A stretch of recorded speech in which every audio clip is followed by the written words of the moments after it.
Hi students, very good morning. Today we are going to see impact of depression on Indian agriculture. இந்திய விவசாயத்தில் இந்திய வேளாண்மையில் இந்த economic depression பொருளாதார பெருமந்தம் எந்த அளவுக்கு தாக்கத்தை ஏற்படுத்துச்சு அப்படின்றது தான் பார்க்க போகிறோம். அண்ட் பொருளாதார பெருமந்தம் அப்படின்றது எக்கனாமிக் டிப்ரெஷன்றது சொல்லியிருக்கேன். இந்திய வேளாண்மைக்கும் அண்ட் உள்நாட்டு உற்பத்தி தொழிலுக்கும் ஒரு பெரிய அளவு ஒரு சறுக்கலை ஏற்படுத்துச்சுன்னு சொல்லலாம். உள்நாட்டிலே உற்பத்தி செய்கிற தொழிலையும் சரி விவசாயத்துலேயும் சரி அதிக அளவு லாஸை கொடுத்தது. ஃபார் எக்ஸாம்பிள், விவசாயத்தில் உற்பத்தி செஞ்ச பொருட்களோட விலை வந்து எப்படின்னா பாதியாக குறைஞ்சி விற்கிற நிலைமைக்கு வந்துட்டாங்க விவசாயிகள். ஆனால் விவசாயிகள் வந்து என்னென்னா நிலத்திற்காக கொடுக்க இருந்த அந்த குத்தகை தொகை வந்து என்னென்னா லாஸில் தான் போகிறாங்கன்றது தெரிஞ்சும் கவர்மெண்ட் வந்து குத்தகை தொகையை நீங்கள் கட்டியே ஆகணும், அப்படி கொடுத்தே ஆகணும் அப்படின்ற சூழ்நிலைக்கு தள்ளப்பட்டாங்க விவசாயிகள். இந்த விவசாய விளைபொருட்கள் வந்து என்னென்னா என்னதான் விலை கம்மியாக இருந்தாலும் ஆனால் அவங்க கவர்மெண்ட்டுக்கு கொடுக்க வேண்டியதை கொடுத்துட்டாங்க.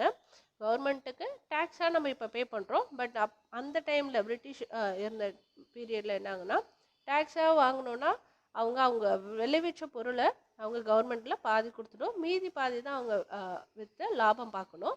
அண்ட் குத்தகை தொகை நிலத்துக்கு கொடுக்க வேண்டிய குத்தகை பணத்தையும் அவங்க செலுத்தணும் அப்படின்ற சூழ்நிலைக்கு தள்ளப்பட்டாங்க. ஸோ கவர்மெண்ட் கொடுக்க வேண்டிய பணமும் என்னென்னா 2 மடங்காக கேட்க ஆரம்பித்தாங்க அந்த டைமில். ஏன்னா எக்கனாமிக் டிப்ரெஷன்றது ஹோல் இந்தியாவுக்கே நடந்துட்டுருக்கு.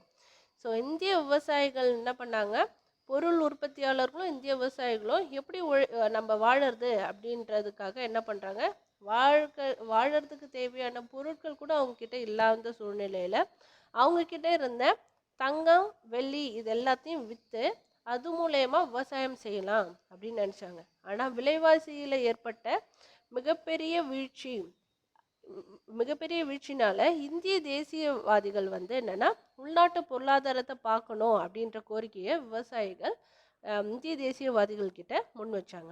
அதனால என்ன ஆச்சுன்னா 1930 1930களில் இந்திய தேசிய காங்கிரஸ் ஆல்ரெடி சொல்லியிருப்பேன், ஐஎன்சின்ட்டு இந்திய நேஷனல் காங்கிரஸ்ன்றது ஒரு மக்களோட நலனுக்காக ஒரு போராடுற குணமிக்க ஒரு இயக்கமாக மாறிச்சு. மக்கள் எல்லாரும் அந்த இயக்கத்தில் சேர்ந்தாங்க, போராட ஆரம்பித்தாங்க. ஸோ அந்த டைமில் தான் சட்ட மறுப்பு இயக்கத்தில் எல்லாரும் சேரணும் அப்படின்ற கோரிக்கையை காங்கிரஸ் முன் வச்சாங்க. ஸோ யாரெல்லாம் உங்களோட மக்களோட நலனுக்காக போராடுற இந்த இயக்கத்தில் சேரணும்னு நினைக்கிறீங்களோ வந்து சேருங்க அப்படின்ட்டு சொன்னாங்க. ஸோ அந்த டைமில் தான் கிராமப்புறத்தில் இருந்த எல்லா இந்திய மக்களும் இந்த போராட்டத்தில் இந்திய நேஷனல் காங்கிரஸ் ஸ்டார்ட் பண்ணுற இந்த போராட்டத்தில் வந்து சேர ஆரம்பித்தாங்க. ஸோ இதுதான் first one, impact of depression on Indian அக்ரிகல்ச்சரோட explanation. Next one, government of India act 1935.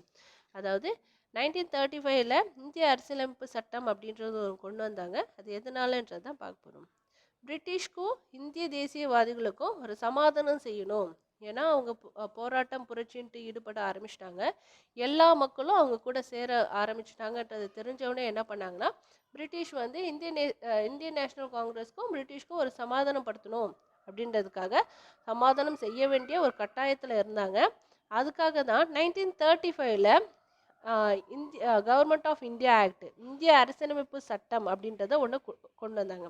இந்த சட்டத்தின் மூலமாக என்ன செய்யலாம்னா, ஏன் இந்த சட்டம் கொண்டு வந்தாங்க பிரிட்டிஷ் அந்த டைமில் அப்படின்னு பார்த்தீங்கன்னா, இந்த சட்டத்தின் மூலமாக எல்லா இந்தியாவில் இருக்க உள்ளாட்சி அரசு நிறுவனங்களுக்கும் அவங்களே அதிகாரம் கொடுக்கலாம் அப்படின்ட்டு சொன்னாங்க. லோக்கல் செல்ஃப் கவர்மெண்ட்டுக்கு அவங்களுக்கு தான் அதிகாரம், மக்களுக்கு தான் அதிகாரம் இருக்குது அப்படின்னு சொன்னாங்க.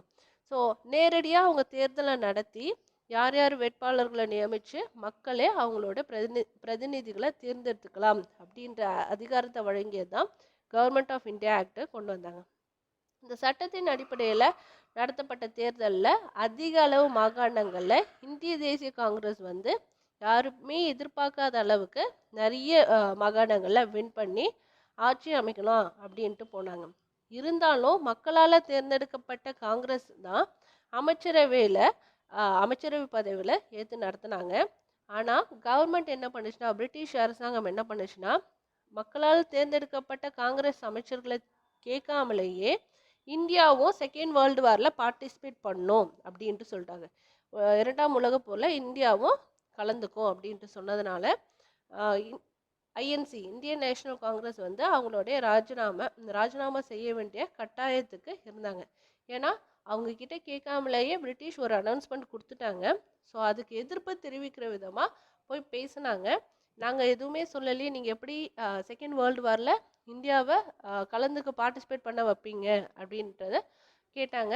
அதுக்கான ப்ராப்பர் ரெஸ்பான்ஸ் வராததுனால அவங்க நாங்கள் ரிசைன் பண்ணுறோன்ட்டு ரிசைன் பண்ணாங்க ஐஎன்சி.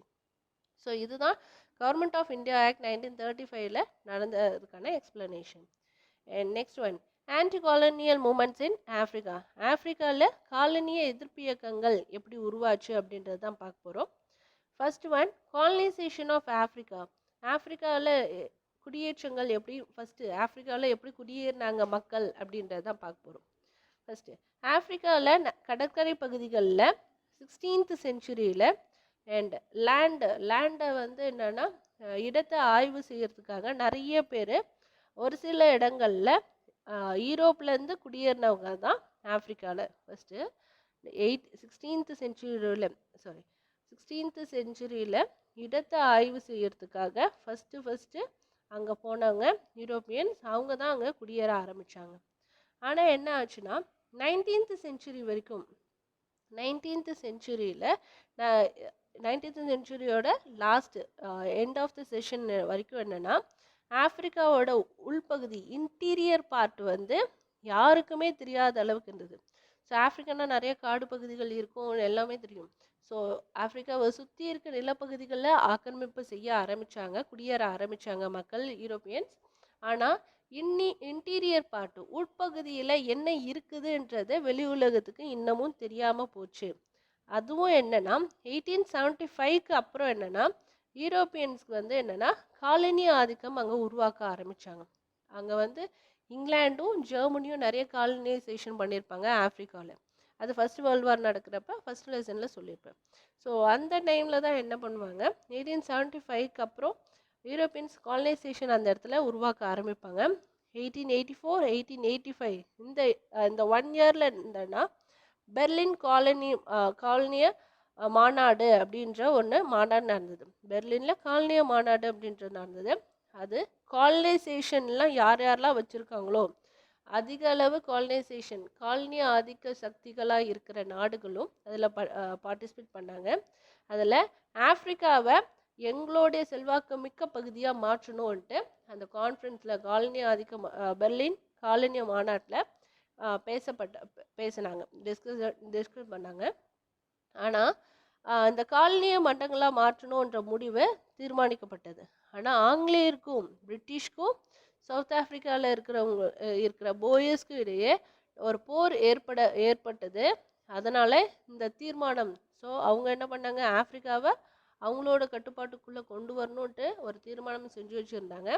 பட் பிரிட்டிஷ்க்கும் சவுத் ஆஃப்ரிக்காவில் இருக்க போயஸ்க்கும் இடையிலே ஒரு போர் உருவானதுனால என்ன ஆச்சுன்னா இந்த தீர்மானத்தை ஒத்தி வைக்கலாம் அப்படின்ற முடிவுக்கு வந்துட்டாங்க.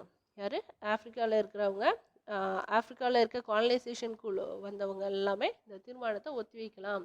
ஏன்னா பிரிட்டிஷ் வந்து அந்த பகுதிக்கு போர் செய்யலாம் அப்படின்ட்டு முடிவு பண்ணிட்டாங்க. 2 பேருக்குமே போர் நடந்து அதில் பிரிட்டிஷ் வின் பண்ணிடுச்சுன்னா பிரிட்டிஷை எதிர்க்கிற அளவுக்கு மற்ற கண்ட்ரீஸில் இருக்கவங்களெல்லாம் முடியாதுன்றதுக்காக இந்த தீர்மானத்தை வேணாம் அப்படின்ட்டு ஒதுக்கி வைக்க ஆரம்பித்தாங்க அப்போ இருந்தவங்க. ஸோ காலனைசேஷனுக்கு, அதாவது ஆஃப்ரிக்காவில் காலனைசேஷனுக்கு எதிர்த்தவங்க யார், ஃபஸ்ட்டு ஆஃப்ரிக்காவில் எப்படி செட்டில்மெண்ட் குடியேறினாங்க அப்படின்றதுக்கான எக்ஸ்ப்ளனேஷனாக இது. நெக்ஸ்ட் வந்து போயஸ்க்கும் பிரிட்டிஷ்க்கும் எப்படி போர் ஏற்பட்டது, எதனால் அவங்களுக்கிடையே போர் நடந்ததுன்றதுக்கான எக்ஸ்ப்ளனேஷன் நெக்ஸ்ட் செக்ஷனில் பார்க்கலாம். Today session is over. Thank you.